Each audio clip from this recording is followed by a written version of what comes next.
All right, well, welcome. Thank you for having me. We'll try not to keep you from lunch. Most of you probably work with databases, and I think how many of you love working with databases? A lot less hands coming up there. I'm sure the people out there feel the same way. So I want to talk a little bit about some of the things I've learned over the last, let me say 30 years. So I've been doing database work a lot of time. I have been a developer. I actually wrote C code that went in production.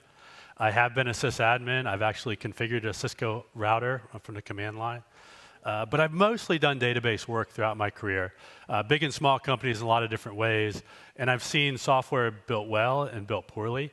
And a lot of times a database has a really big impact on that. So my contact information is here. Please feel free if you want to get a hold of me. In general, I think most of you want smooth, repeatable, reliable database deployments. Or you just don't want to think about it. You want things to just get through to the database and work. However, how many of you have had a problem during a database deployment or an app deployment? A few of you, right? It happens. Part of this is that our worlds keep changing, right?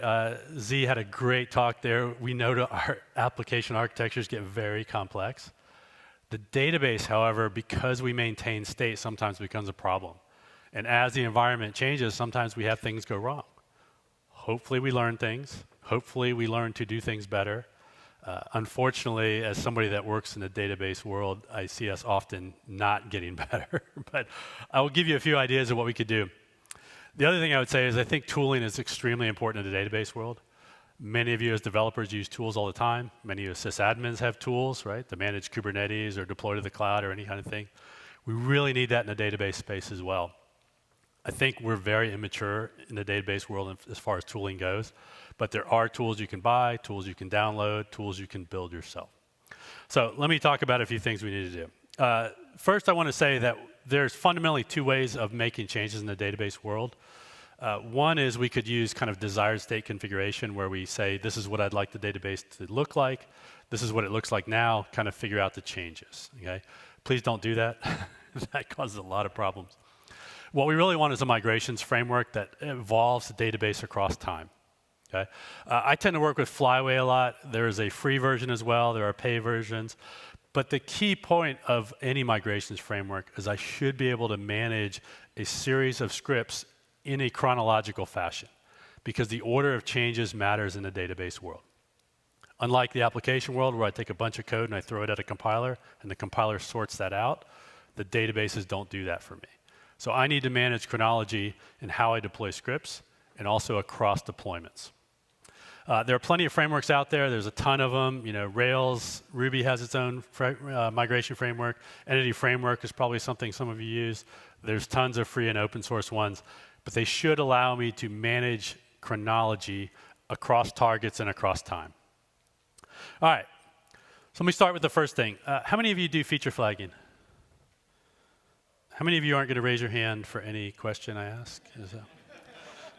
So all of you should do feature flagging. Like feature flagging is super important. You may even want to do it in some of the sysadmin stuff, but essentially I should be able to enable and disable changes. So database changes can be disruptive. Sometimes you all want to do certain things that will, in essence, break the API of my application.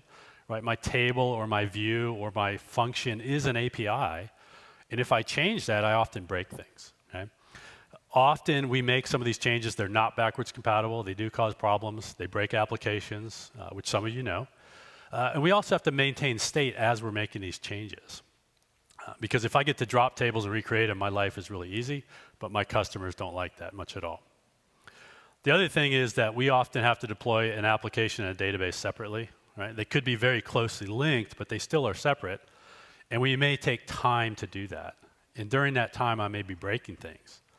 And often we're trying to sync those changes in a way that doesn't interrupt our customer. So these are the kind of the challenges. A lot of you may do this kind of thing. So some of you may do blue-green deployments. You can see I've got a user, an app, I've got a database of some sort. At some point I make a new app, I stick it out there, and then I use my control plane and I just adjust my traffic to the new app. Right? Probably some of you do this all the time. If I have a problem, I just go back to the old app. Right? Probably a common scenario a lot of you deal with. What I see from some customers is they'll do this. Well, they'll actually decide we're going to snap clone our database so that I can do blue-green deployments to the database. right? There's lots of sand technology, hardware tricks I can play to do this. At some point, I'll adjust my traffic to the new app and the new database. All my data is in sync at first. Then my users start to cause me problems, right? Users are the bane of my existence at times. But what happens if we decide that the app doesn't work? If we have to go backwards? Right? I've changed data. Right? Z just talked about the images being in different locations, right? And trying to manage that, trying to go globally with multiple regions. I have the same problem locally if I have a database. And then usually what we do is we depend on a DBA somewhere, or maybe one of you, that gets to sort out how this data works. Right? And you wonder why DBAs get grumpy at times. This doesn't work. I've never seen this work. I don't care what replication technology you have. I've never seen this work without a human spending a lot of time fixing things. Instead, what we really want to do in a database world is we want to do something called expand contract, or it's also called parallel change. This is the same way we might rev APIs in the software world. Martin Fowler has read about this, and you can download or click this link and look at it. But the goal is that I want to make every deployment backwards compatible. Right? So that I can rev one version without breaking things, and I slowly evolve my system. This is actually a big thing that Google talks about in their SRE or database reliability engineering, DRE stuff as well. Even though my final state and my initial state may not be backwards compatible, I evolve into a series of steps that are always backwards compatible. Okay? And along the time that I'm making database changes, I am refactoring my app as well so that I'm slowly coordinating change across time. The key is I want to use multiple deployments to buy me time, to allow me to make changes. So what does this look like in the real world? How many of you rename columns in your database? It's way too many hands. You should never, ever, ever do that. That is, in fact, a horrific decision. We should talk later. Okay? If you work for me, we can talk about that once, right? And if you insist on doing it, we'll repeat the conversation, and then you have to go find another job because we have aliases, right? We have views. We have all sorts of things. We should never rename systems. And I've seen some of the most horrific database designs in the world, and they work fine, okay? Don't name things. But if you insist, okay, what I would typically do is not rename the database column right away because that breaks my app instantly. Even if I am doing link deployments where I deploy the database and the application in my GitHub Actions or Jenkins flow, there is a physical amount of time there. And that is when the CEO or CFO will actually use the app and get the error. So what I would do is I would add a new column. I would use some triggers to keep things in sync. I would move that data across, okay? Then I would start to flip feature flags in my applications. I rarely see one application with one database. What I see is an application and then maybe a reporting system, and then there's some smoke testing, then maybe there's an ETL process, and there's a whole bunch of stuff that touches the database. So I would slowly rev those to use a new column, and then at some point I would clean things up here at the end. The first two deployments would be my expand phase, the last one would be my contract phase. Okay? And what I'm essentially doing is I'm adding that column, I'm getting some space in use to give me time to make those changes. Another example, nulls I think are great in many situations, but in some cases they're very poor. We don't want them in a database. Often we want to add a not null column. Sometimes that is easy and trivial in some database platforms, sometimes it is not. But often, if I try to add a not null column, I have to do a bunch of data stuff right away, or I have to set some default, which may or may not be appropriate. In order to avoid having the CEO call me and say, why doesn't something work, I would typically add a null column and move data. Okay? That should be a change that doesn't break any application, just like my rename. I would then flip feature flags to start using this, and then I would finally make this a not null column at some point in the future. Okay? The way I might do this with migration framework is I would use the ability of the framework to run multiple scripts to break my changes into multiple backwards compatible scripts. And I can decide how and when I want to run these. Typically, I would create a branch, I would write a bunch of expand scripts, and I would merge those in right away, and we would deploy those out. Then we would start to flip feature flags in our applications, whether that's a new app deployment or that's a configuration change. And then at some point, I would have contract scripts in a separate branch, and I would merge those in later and deploy those when we're ready to clean up. Okay? The reason I like to hold contract scripts and PRs and do this is because they're always visible. How many of you like to have PRs open for a long period of time? How many are irritated every day when you see a PR? Right? This is how database people get you to make changes to your application, is I hold open PRs until you change your application. And every day at stand-up, you have to go, why haven't I fixed my application to use the new thing? Right? It's the simplest way I've seen to make these changes without causing problems. Every other way, like putting stuff in Jira or putting things in your calendar system, just never works over time. The other thing there are some of these migration frameworks is they have rules that say we have some sort of expression that decides when I deploy to QA, when I deploy to prod, when I deploy to wherever else.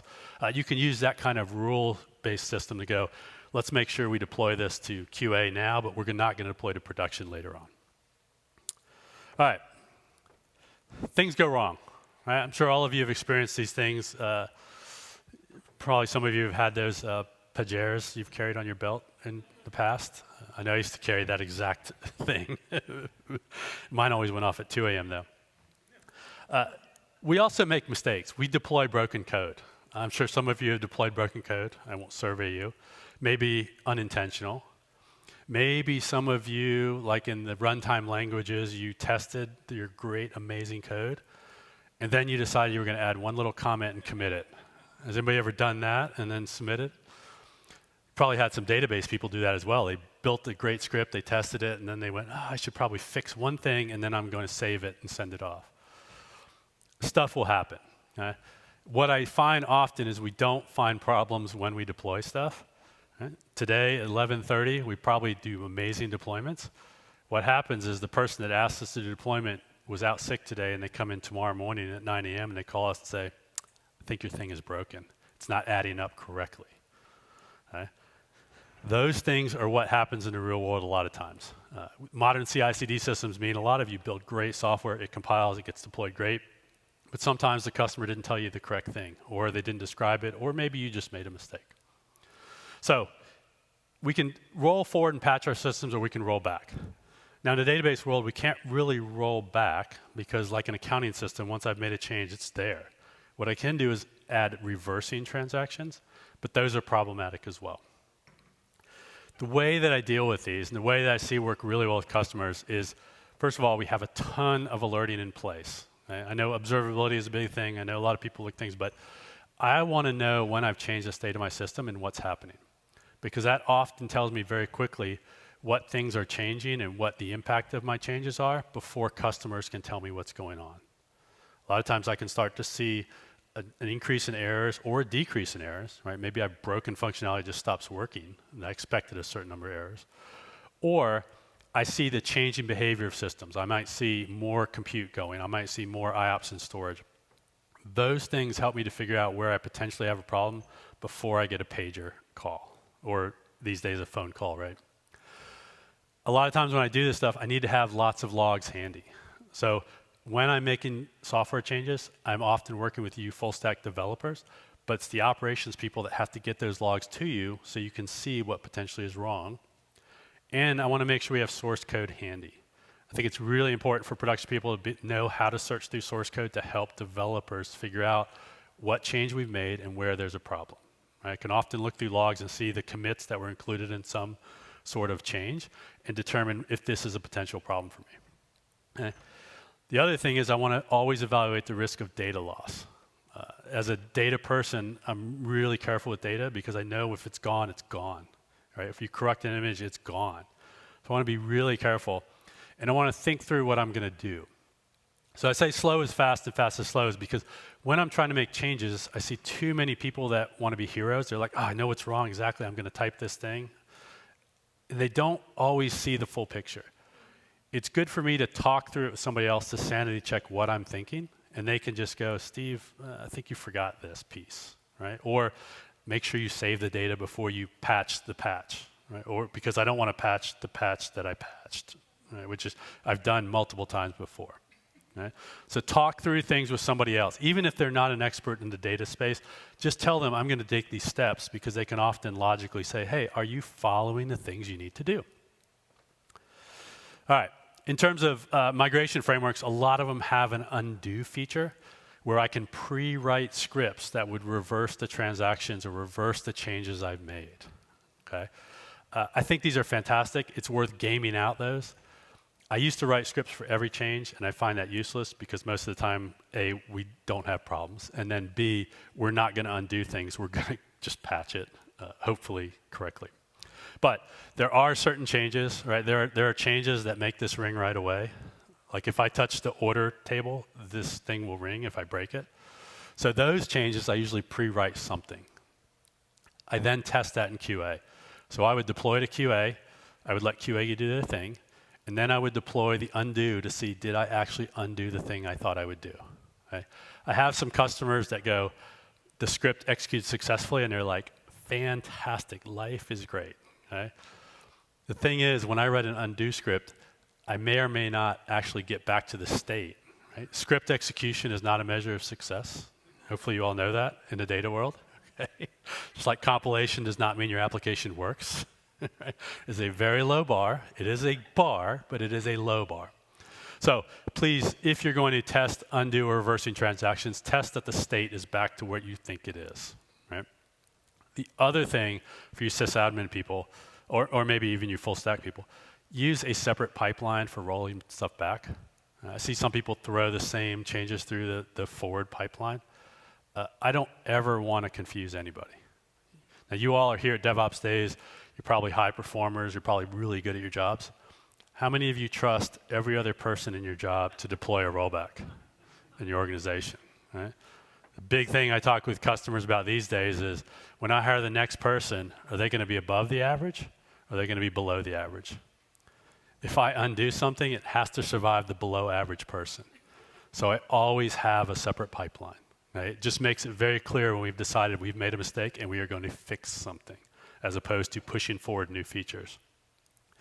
The other thing is, I don't want to accidentally deploy something that's not ready to go. All right, that is a big deal, because in the database world, like I said, it's hard to undo stuff.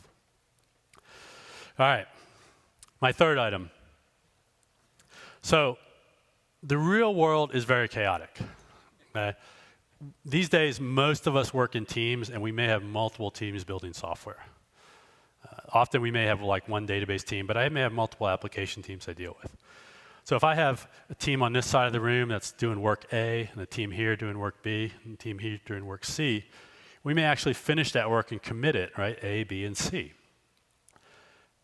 When I get to QA, what are the odds that all three of those pieces of work are perfect? That there's not going to be a single problem? They may be fine, but they may not be. And the biggest thing I see, especially in the database world, is that we have things that are occurring at different speeds from applications, and one piece of work may not be done. Or we get to QA and we decide that team B messed up. Right? They misread the spec, or they didn't build something correctly. Or what happens maybe more often is that sales decides that team A, we don't want to release this feature yet. How do I release B and C without A? Now, I may be able to or may not to, right? But I have to be able to test that kind of thing. I have to be able to reorder that work in some way. All right? Often that means I need to reset QA. I need to then deploy B and C without A, or A and C without B, something else like that. To me, this happens often because somebody realizes either they don't want to release a feature for some external non-technical reason, or ops people realize there is a fundamental issue with releasing this change at this time. Indexing is often a big one, right? If I release a really large index today at 11:30, my phone's going to ring. All right? I might want to wait till 9 o'clock tonight to release that, or Friday night at 2 a.m. Another reason DBAs are grumpy is because we release most of our changes at night. So how do I do this stuff? I'm a big fan of building release branches. I know the DevOps world, a lot of modern philosophy is let's do trunk-based development. Let's merge the trunk and just release everything right away. I think that's fantastic for software because A, you guys have feature flags, and B, you can undo something really quickly. if I have a billion rows of data, undoing a change that's bad is really, really hard. So I don't want to do that. So I'm a big fan of being able to reorder work and release branches out of main. Okay? Typically, I would take the last view of production, I would build a branch there, and I would then put stuff in that branch that I want to release out of there. It also lets me see a good version of what the database looks like at that point in time really, really quickly. Okay? I'm also a big fan of making this branch and then deleting stuff, because as humans, we're much better of doing that than doing cherry pick, which is my next thing. So how many of you know how to do git cherry pick? Have you? How many of you trust everybody else in your team to do git cherry pick? Like, where's my shell script guy? Like, every time I get cherry pick, I go to Stack Overflow for like the next 45 minutes to figure out how to do this correctly and not mess it up. It works. I'm not complaining about it, but again, I have to survive the worst person running this process. And as humans, we are much better at saying, let me take this stuff and get rid of what I don't want, than trying to remember everything I need to bring in. Okay? We're much better at that. So I don't love cherry picking, but I do have some people do this as well. Okay? Again, think about the least trustworthy person that may have to do this stuff and make sure they understand it. Okay? I'm not trying to make my mom understand how to do this, but I certainly have junior developers or inexperienced people doing this stuff. So I need to make sure it works well. In terms of migration frameworks, they often have a cherry pick parameter. Okay? I think this is okay. The big thing in using a cherry pick parameter is that I cannot depend on an operations person to do this at runtime. And I see people build pipelines where it pops up a box, or people get to enter a parameter at runtime and say, this is what goes. You can never, ever do that. Okay? You're great, you're smart, you're creative, you're amazing. You are not reliable. Okay? The chances of you making a mistake now at 11:30 are probably not high.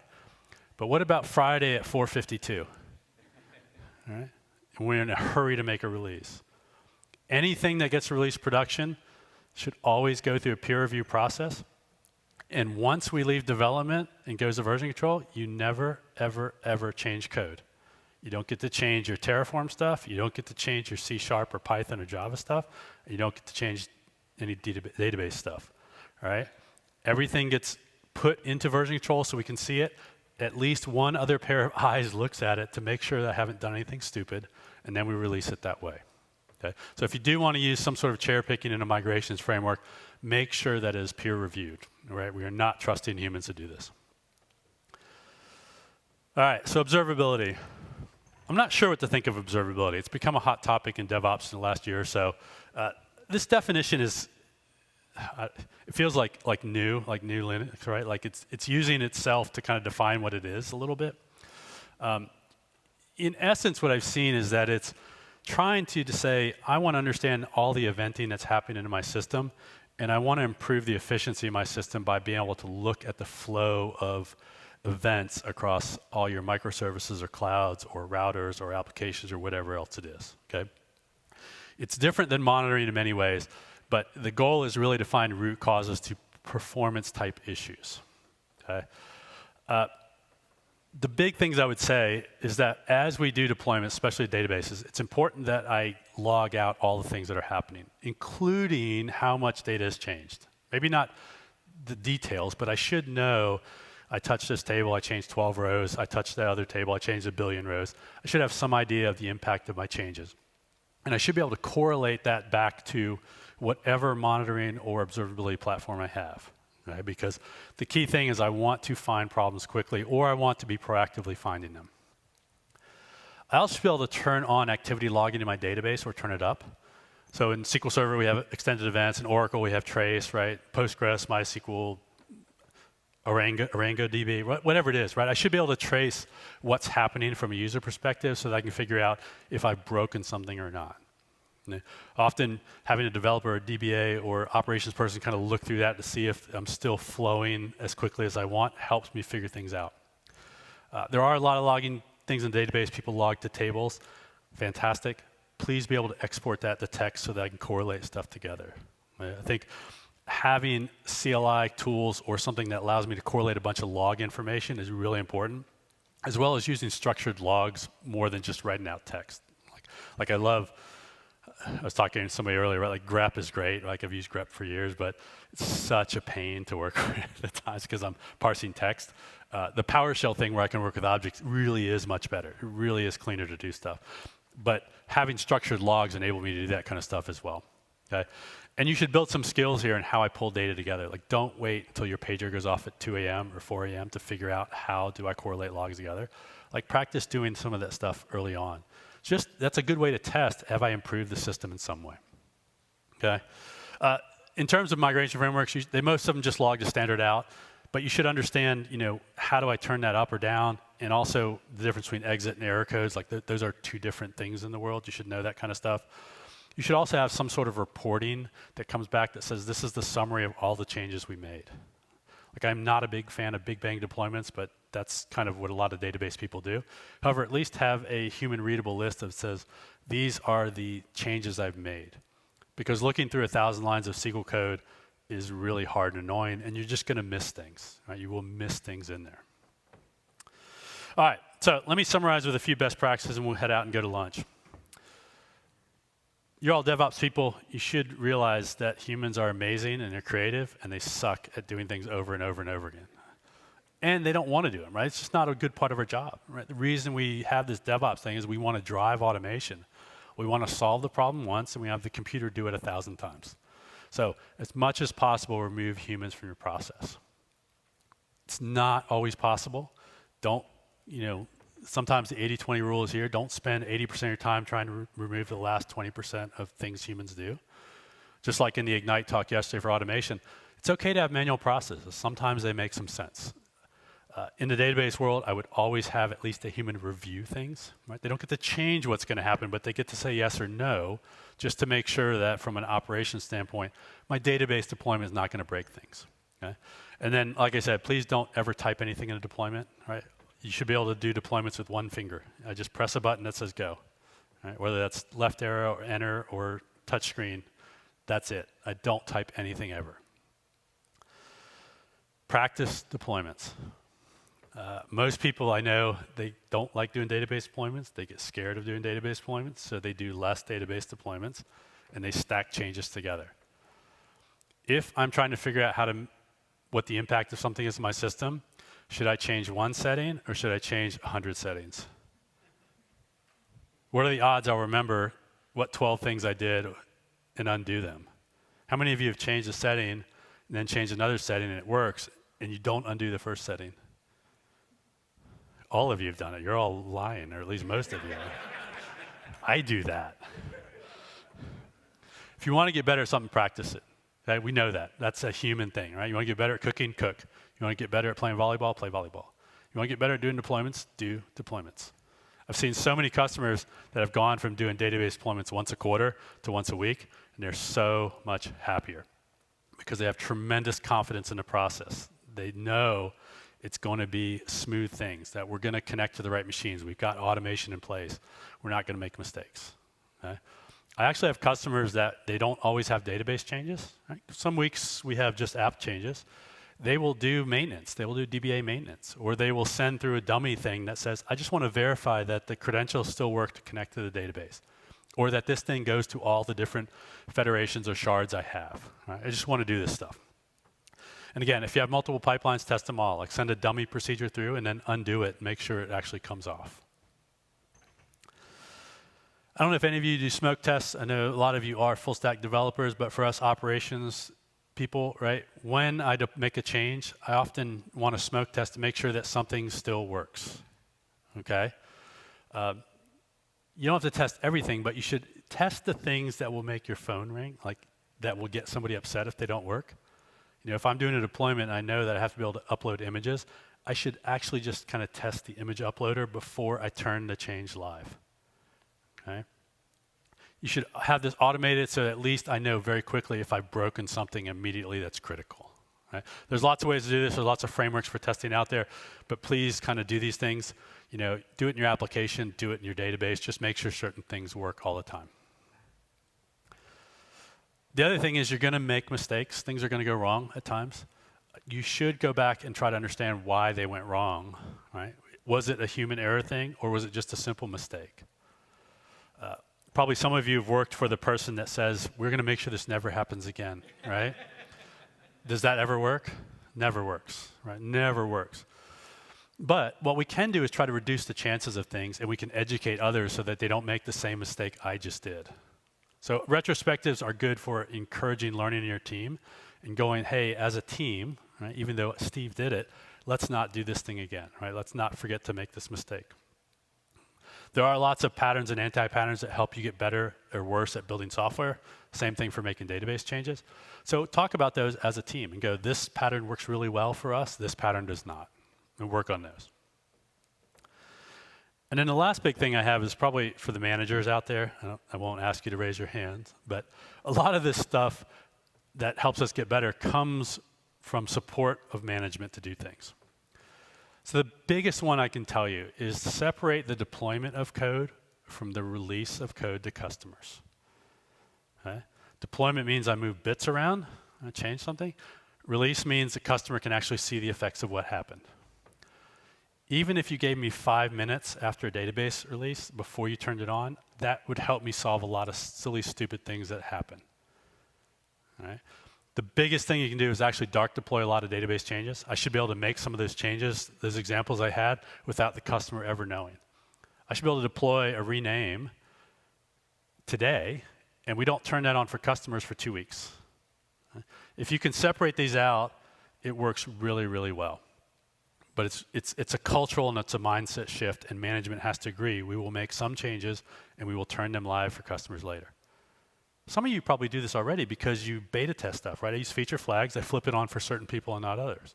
You should do that with database changes as well. Right? It helps you get away from that mess of Postgres stuff that Z was showing. Right? If I can kind of deploy some stuff to fix things without turning on to customers, I can get a lot more stuff done. Feature flags should be everywhere, like everywhere, everywhere. There are a number of ways to do this. You can do it in the database, you can do it in applications, but you should use it constantly. Because if I ever make a mistake, I want to be able to go backwards right away. All right? And then I have to clean up stuff. I have a couple customers that have a table that has 600 columns in it. I don't think any of you are here, but some of you may have that. The reason you have 600 columns is because you never cleaned up anything. You just kept adding and adding and adding. All right? We have to clean up technical debt. It matters in Java, it matters in C#, it matters in the database as well. So please allow time to kind of clean stuff up over time. And then teach people to be better, right? You guys are all here because you want to learn to be better. You got to teach everybody else. You got to convince the rest of your staff to be better. And that requires management support because it takes time and it takes fun sometimes. Okay? So those are critical things. All right, let's get out of here and go to lunch. So feature flags, use those all the time. Those do help me make database changes. I can trade space for time there. Okay? Rollback should be rare, but they're going to happen. But be prepared, right? Test things out, test it early. Test that your rollback actually works. Know how to reorder work. I think that's really crucial in the database space. Less so in the application space because I can toggle and flag stuff, but in the database world, it is important I can kind of do that. Think about how I would detect issues from the observability standpoint. Make sure I know not just from the running of the application, but the logging of the changes I've made. And then the best practices are there if you want them. Read about expand contract. It works for APIs and software as well as for databases, but it is absolutely fantastic. Okay? Martin Fowler's done a lot of writing about this kind of stuff. Separate your deployment from release. Don't trust people to do anything in production, right? Everything gets PR'd. And then make sure you have a ton of logging out there. And that's all I've got. I will drop these slides on my blog, or maybe they'll be on the DevOps Day site. But thank you very much for having me, and enjoy the rest of the conference.